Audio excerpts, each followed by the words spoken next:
اعوذ باللہ من الشیطان الرجیم بسم اللہ الرحمن الرحیم وقالت اليهود ليست النصارى على شيء وقالت النصارى ليست اليهود على شيء وهم يتلون الكتاب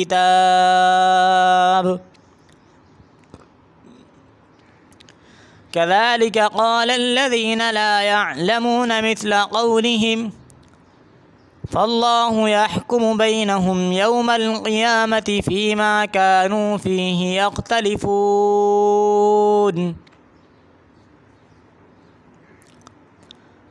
ترجمہ دیکھیے، وقالت اليهود ليست النصارى على شيء،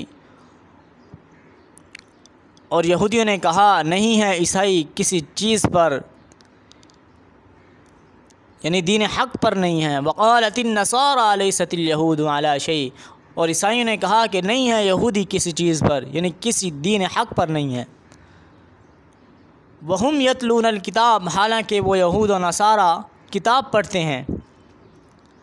كذلك قال الذين لا يعلمون مثل قولهم، اسی طرح کہا ان لوگوں نے بھی جو علم نہیں رکھتے تھے مثل ان کے قول کے، یعنی جو انہوں نے کہا وہ اور لوگوں نے بھی کہا جن کے پاس علم نہیں تھا کتاب کا۔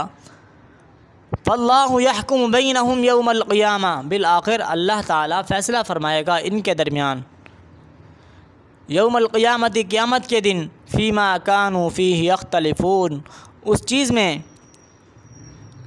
کہ وہ اس میں اختلاف کرتے تھے۔ ومن اظلم ممن منع مساجد اللہ، اور کون زیادہ ظالم ہے اس سے جس نے منع کیا اللہ تعالیٰ کی مساجد سے، ان یذکر فیہا اسمہ، یہ کہ ذکر کیا جائے ان میں اس اللہ تعالیٰ کا نام، وسعی فی خرابہا، اور اس نے کوشش کی ان کے اجاڑنے میں۔ اولئک ما کان لہم ان یدخلوہا الا خائفین، یہ روکنے والے نہیں تھا لائق ان کے یہ کہ داخل ہوں ان میں مگر ڈرتے ہوئے۔ لہم فی الدنیا خزی ولہم فی الآخرۃ عذاب عظیم، ان کے لیے دنیا میں رسوائی ہے اور ان کے لیے آخرت میں عذاب عظیم ہے۔ وللہ المشرق والمغرب، اور اللہ ہی کے لیے ہیں مشرق والمغرب۔ فَأَيْنَمَا تُوَلُّوا فَثَمَّ وَجْهُ اللَّهِ، پھر جس طرف بھی تم منہ موڑو گے تو وہاں ہی ہے اللہ تعالیٰ کا چہرہ۔ ان اللہ واسع علیم، بے شک اللہ تعالیٰ بڑی وسعت والا ہے، خوب جاننے والا ہے۔ وقالوا اتخذ اللہ ولدا سبحانہ، انہوں نے کہا کہ بنا لی اللہ نے اولاد اور وہ اس سے پاک ہے۔ بل لہ ما فی السماوات والارض، بلکہ اسی کے لیے ہے وہ جو آسمانوں میں ہے اور زمین میں۔ کل لہ قانتون، سب اسی کے لیے عاجزی کرنے والے ہیں۔ بدیع السماوات والارض، وہ انوکھا موجد ہے آسمانوں اور زمین کا۔ وَإِذَا قَضَى أَمْرًا، اور جب وہ فیصلہ کرتا ہے کسی کام کا، فَإِنَّمَا يَقُولُ لَهُ كُن فَيَكُونُ، تو صرف یہی کہتا ہے اس کو کن، تو ہو جا، فیکون، تو وہ فوراً ہو جاتا ہے۔ وَقَالَ الَّذِينَ لَا يَعْلَمُونَ لَوْلَا يُكَلِّمُنَا اللَّهُ، اور کہا ان لوگوں نے جو علم نہیں رکھتے تھے، کیوں نہیں کلام کرتا اللہ تعالی ہم سے، او تأتینا آیا، یا کیوں نہیں آتی ہمارے پاس کوئی نشانی۔ کذالک قال الذین من قبلہم مثل قولہم، اسی طرح کہا تھا ان لوگوں نے جو ان سے پہلے تھے مثل ان کے قول کے۔ تشابہت قلوبہم، ایک جیسے ہو گئے ان کے دل۔ قد بینا الآیات لقوم یوقنون، تحقیق ہم نے بیان کر دی نشانیاں ان لوگوں کے لیے جو یقین رکھتے ہیں۔ انا ارسلناک بالحق بشیرا ونذیرا، بے شک ہم ہی نے آپ کو بھیجا حق کے ساتھ خوشخبری دینے والا، ونذیرا اور ڈرانے والا، ولا تسأل عن اصحاب الجحیم اور نہیں آپ سوال کیے جائیں گے دوزخ والوں کے بارے میں۔ ولن ترضى عنك اليهود ولا النصارى اور ہرگز نہیں راضی ہوں گے آپ سے یہودی اور نہ عیسائی، حتى تتبع ملتهم حتیٰ کہ آپ پیروی کریں ان کی ملت کی۔ قل ان هدى الله هو الهدى، کہہ دیجئے بے شک اللہ کی ہدایت ہی حقیقی ہدایت ہے۔ وَلَئِنِ اتَّبَعْتَ أَهْوَاءَهُمْ اور البتہ اگر آپ نے پیروی کی ان کی خواہشات کی، بعد الذی جاءک من العلم بعد اس کے جو آگے آپ کے پاس علم، ما لک من اللہ من ولی ولا نصیر نہیں ہوگا آپ کے لیے اللہ سے بچانے والا کوئی حمایتی اور نہ کوئی مددگار۔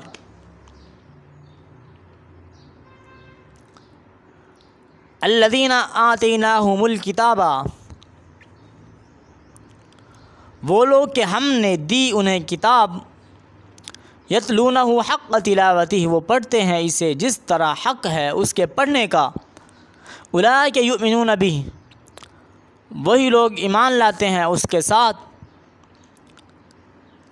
ومن یکفر بہ فاولئک هم الخاسرون اور جو کوئی کفر کرتا ہے اس کے ساتھ، فاولئک هم الخاسرون تو وہی لوگ ہیں خسارہ پانے والے۔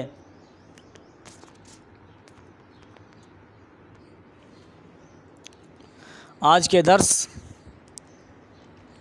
آیت نمبر 114 میں ہم نے پڑھا اولئک ما کان لهم ان يدخلوها الا خائفین،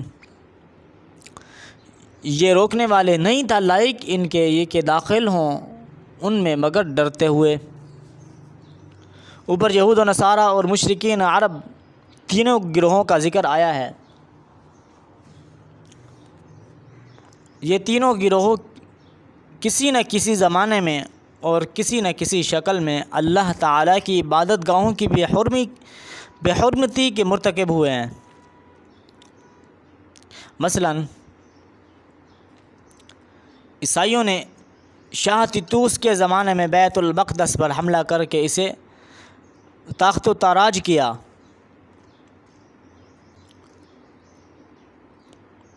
اور اس کے بعد آپ صلی اللہ علیہ وسلم کے زمانے سے کچھ عرصہ پہلے کی بات ہے کہ ابرہہ نے جو عیسائی ہونے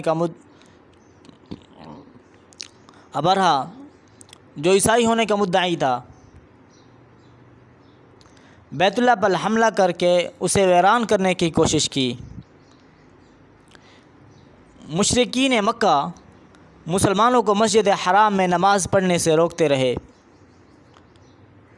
اور یہودیوں نے بیت اللہ کے تقدس سے انکار کر کے عملاً لوگوں کو اس کی طرف رخ کرنے سے روکا۔ قرآن کریم فرماتا ہے کہ ایک طرف ان میں سے ہر ایک کا دعویٰ یہ ہے کہ تنہا وہی جنت کا حقدار ہے، اور دوسری طرف ان کی حالت یہ ہے کہ وہ اللہ تعالیٰ کی عبادت میں رکاوٹ ڈالنے یا عبادت گاہوں کو ویران کرنے کے درپے رہے ہیں۔ اسی آیت کا اگلا معنی ذو معنی ہے، یعنی اس کا ظاہری مطلب یہ ہے کہ حق تو یہ تھا کہ لوگ اللہ تعالیٰ کی مسجدوں میں اللہ کا خوف لے کر داخل ہوتے، نہ یہ کہ متکبرانہ انداز میں انہیں ویران کریں یا لوگوں کو وہاں اللہ کی عبادت سے روکیں۔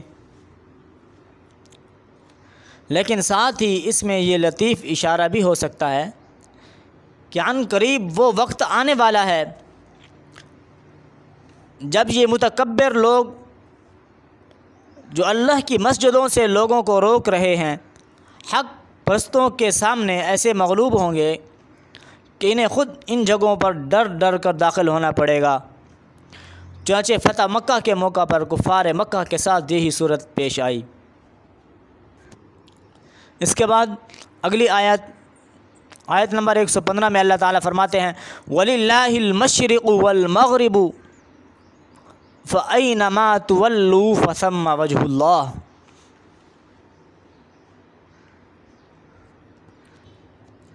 وَلِلَّهِ الْمَشْرِقُ وَالْمَغْرِبُ، اور اللہ ہی کے لیے ہیں مشرق اور مغرب۔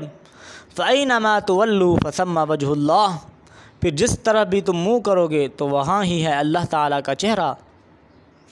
ان اللہ واسع علیم، بے شک اللہ تعالیٰ بڑی وسعت والا ہے، خوب جاننے والا ہے۔ یہاں اوپر والی آیت جس کی ہم نے ابھی تشریح کی، اوپر جن 3 گروہوں کا ذکر ہوا ہے ان کے درمیان ایک اختلاف قبلے کا بھی تھا۔ اہل کتاب، یعنی اہل کتاب سے مراد عیسائی اور یہودی، یعنی یہود و نصارہ۔ اہل کتاب بیت المقدس کی طرف رخ کرتے تھے اور مشرکین بیت اللہ کو قبلہ سمجھتے تھے۔ مسلمان بھی اسی کی طرف رخ کر کے نماز پڑھتے تھے، یعنی بیت اللہ کی طرف۔ اور یہ بات یہودیوں کو ناگوار تھی۔ ایک مختصر عرصے کے لیے مسلمانوں کو بیت المقدس کی طرف رخ کرنے کا حکم دیا گیا تو یہودیوں نے خوشی کا اظہار کیا کہ دیکھو مسلمان ہماری بات ماننے پر مجبور ہو گئے ہیں۔ پھر دوبارہ بیت اللہ کو مستقل قبلہ بنا دیا گیا، جس کی تفصیل انشاءاللہ ہم اگلے پارے میں پڑھیں گے۔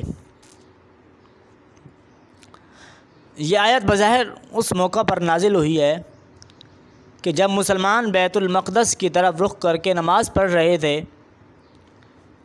بتلانا یہ مقصود ہے کہ کوئی بھی سمت اپنی ذات میں کسی تقدس کی حامل نہیں۔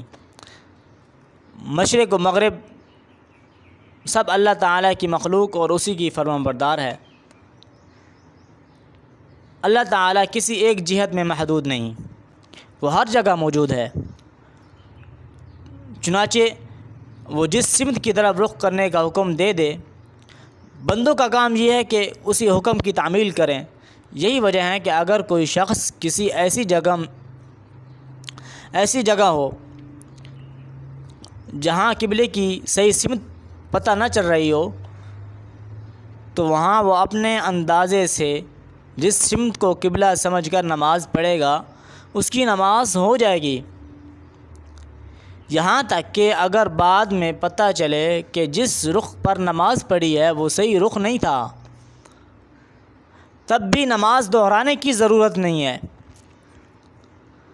کیونکہ اس شخص نے اپنی طاقت کے مطابق اللہ تعالیٰ کے حکم کی تعمیل کر لی۔ دراصل کسی بھی جگہ یا کسی بھی سمت میں اگر کوئی تقدس آتا ہے تو وہ اللہ تعالیٰ کے حکم کی وجہ سے آتا ہے۔ لہذا اگر اللہ تعالیٰ قبلے کے تعین میں اپنے احکام بدل رہا ہے تو اس میں کسی فریق کی ہار جیت کا سوال نہیں ہے۔ یہ تبدیلی یہی دکھانے کے لیے آ رہی ہے کہ کوئی سمت اپنی ذات میں مقصود نہیں، مقصود اللہ تعالیٰ کے حکم کی پیروی ہے۔ اگر آئندہ اللہ تعالیٰ دوبارہ بیت اللہ کی طرف رخ کرنے کا حکم دے دے تو یہ بات ناقابل تعجب ہونی چاہیے، ناقابل اعتراض، یعنی اس پر تعجب بھی نہیں کرنا چاہیے اور اعتراض بھی نہیں کرنا چاہیے۔ اس کے بعد ہم نے ایک آیت پڑھی وَإِذَا قَضَىٰ أَمْرًا فَإِنَّمَا يَقُولُ لَهُ كُن فَيَكُونُ، اور جب وہ فیصلہ کرتا ہے کسی کام کا تو صرف یہی کہتا ہے اس کو کن، تو ہو جا، فیکون، تو وہ فوراً ہو جاتا ہے۔ یہاں یہ بتانا مقصود ہے کہ عیسائی تو حضرت عیسیٰ علیہ السلام کو خدا کا بیٹا کہتے ہی ہیں، اور بعض یہودی بھی حضرت عزیر علیہ السلام کو خدا کا بیٹا کہتے تھے، اور مشرکین مکہ فرشتوں کو اللہ تعالیٰ کی بیٹیاں کہا کرتے تھے۔ یہ آیت ان سب کی تردید کر رہی ہے۔ مطلب یہ ہے کہ اولاد کی ضرورت اسے ہو سکتی ہے جو دوسروں کی مدد کا محتاج ہو۔ اللہ تعالیٰ تو پوری کائنات کا مالک ہے، اسے کسی کام میں کسی کی مدد کی ضرورت نہیں، پھر وہ اولاد کا محتاج کیوں ہو؟ اسی دلیل کو اگر منطقی پیرائے میں بیان کیا جائے تو وہ اس طرح ہوگی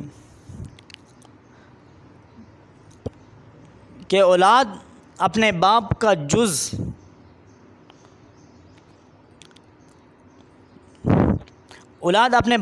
ہوتی ہے، اور ہر کل اپنے جز کا محتاج ہوتا ہے۔ اللہ تعالیٰ چونکہ ہر احتیاج سے پاک ہے، اس لیے اس کی ذات بسیط ہے جسے کسی جز کی حاجت نہیں، لہذا اس کی طرف اولاد منسوب کرنا اسے محتاج قرار دینے کے مرادف ہے۔ اس کے بعد آیت نمبر 120 میں اللہ تعالیٰ فرماتے ہیں وَلَئِنِ اتَّبَعْتَ أَهْوَاءَهُمْ بَعْدَ الَّذِي جَاءَكَ مِنَ الْعِلْمِ مَا لَكَ مِنَ اللَّهِ مِنْ وَلِيٍّ وَلَا نَصِيرٍ وَلَئِنِ اتَّبَعْتَ أَهْوَاءَهُمْ، اور البتہ اگر آپ نے پیروی کی ان کی خواہشات کی، بعد الذی جاءک من العلم، بعد اس کے جو آ گیا آپ کے پاس سے علم، ما لک من اللہ، تو نہیں ہوگا آپ کے لیے اللہ سے یعنی بچانے والا، من ولی ولا نصیر، کوئی حمایتی اور نہ کوئی مددگار۔ اگرچہ حضور رسالت مآب صلی اللہ علیہ وسلم سے یہ بات ناقابل تصور تھی کہ آپ کفار کی خواہشات کے پیچھے چلیں، لیکن اس آیت نے فرض محال کے طور پر یہ بات کہہ کر اصول یہ بتلا دیا کہ اللہ تعالیٰ کے نزدیک شخصیات کی اہمیت ان کی ذات کی وجہ سے نہیں بلکہ اطاعت کی وجہ سے ہوتی ہے۔ نبی کریم صلی اللہ علیہ وسلم ساری مخلوقات میں سب سے افضل اسی بنا پر ہیں کہ اللہ تعالیٰ کے سب سے زیادہ فرمان بردار ہیں۔ آگے اللہ تعالیٰ فرماتے ہیں